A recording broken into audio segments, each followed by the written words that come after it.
Hi. I don't know if you've heard the boiling frog story, but it goes like this.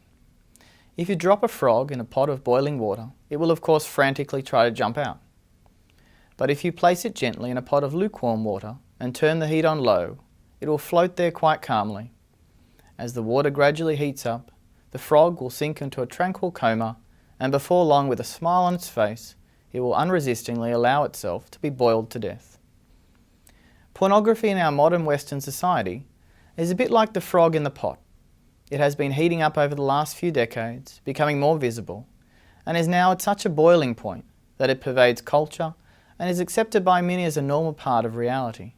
It comes in under the guises of media and advertising and entertainment, and in the 21st century it is no more than the click of the mouse away. Until the advent of the internet, if someone wanted to view pornography, it would generally require interacting with another human being to buy a magazine or a video. But now all those things are a distant memory compared to what someone can access at no cost on their own computer behind closed doors. It may seem that pornography is about sex, but they are two very different things. Pornography takes human sexuality out of its natural context, intimacy between two human beings, and makes it a product to be bought and sold. Pornography subliminally tells us that human sexuality is no more than a product for consumption. And once a particular video, magazine or website is not meeting my sexual needs or fantasies, it can be thrown away, for there will always be a new fantasy awaiting me. The Catechism of the Catholic Church defines pornography like this. Pornography consists in removing real or simulated sexual acts from the intimacy of the partners in order to display them deliberately to third parties. It offends against chastity because it perverts the conjugal act, the intimate giving of spouses to each other. It does grave injury to the dignity of its participants, actors, vendors, the public, since each one becomes an object of base pleasure and illicit profit for others. It immerses all those who are involved in the illusion of a fantasy world. It is a grave offence. The truth is that sex is a great good. And it is a great good because it is the means by which a husband and wife share themselves most fully with one another. It is the means by which they imitate the complete and self-giving love of God, a love that is always freely given, total, faithful, and fruitful. Pornography takes this reality and twists it. Instead of complete self-giving, it becomes complete selfishness. Especially to the male brain, pornography can be a highly addictive substance. And like any addiction, it will eventually take away our freedom.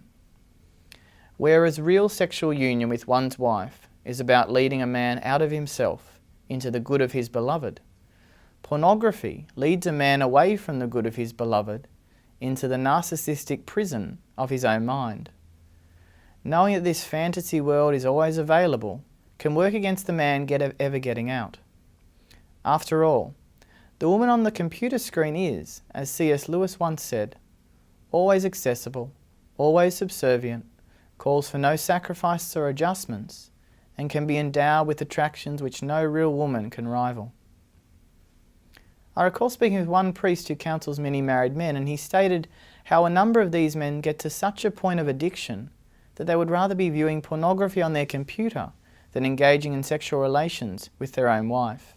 Pornography is deadly to marriage, and to anyone who hopes to marry or live as a healthy human person. And it needs to be dealt with in the way one would deal with a deadly spider that was about to sting, swiftly and with force. As I mentioned, sex and pornography are two very different things, and rejection of pornography is not a rejection of the good of sexuality, any more than me rejecting eating fairy floss for lunch would be a sign that I was against food in general. Pope John Paul once said, "The problem with pornography is not that it shows too much, it is that it shows too little." What the Pope is saying is that we are more than just the sum of our bodily parts. You are more than your arms and legs and genitals. Now obviously no one is offended at the sight of a naked cow or a naked chicken. Why? Because a cow is just that, a cow. There is no more to it. But we are persons. Human persons, male and female. We have the capacity to think, to dream, and most importantly, to love. In other words, we have a spiritual dimension to us. We have a soul. When a person dies, we refer no longer to John Smith, but to the body of John Smith. Even our language recognises that there is more to the person than his or her physical makeup.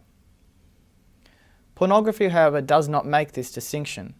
It looks upon men and women in the same way as we would look upon cows and chickens, as animals. The truth is, though, that the woman taking off her clothes in that video is someone's daughter, someone's sister, and possibly someone's mother.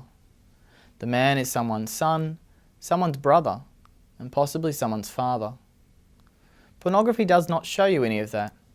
It does not want you to think about any of that. Because in the world of porn, men and women are commodities bought and sold like animals. If we hope to love rightly then, we have to be real about the lie that is pornography. The famous English writer G.K. Chesterton once said that all those who knock on the door of a brothel are looking for God.